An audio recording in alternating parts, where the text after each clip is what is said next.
Hello, I'm Dr. Michelle Jorgensen with Living Well with Dr. Michelle, and today I am at Tahoma Vista Fiber Mill. This is a really cool place up in Yelm, Washington. I'm just a little south of Tacoma, Washington, and we stayed overnight here, camped on their location.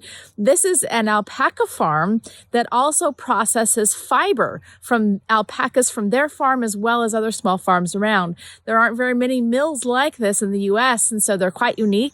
We just went on a tour through the entire process, and it's pretty amazing what they'll do to create beautiful textiles using the fiber from these animals.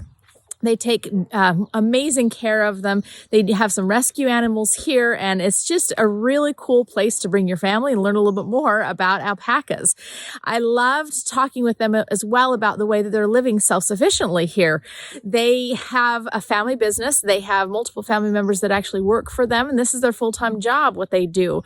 I love that. That's one of the things that I talk about in my new book, Self-Sufficient Living, is how to make a living on your homestead, how to do what you love, involve your family, and make a living doing it. And they figured out a way to do that. So I hope you catch my book, Self-Sufficient Living. It's coming out soon. I'll be giving all the details about the book release and everything else you need to know. But in the meantime, get a good look at some alpacas.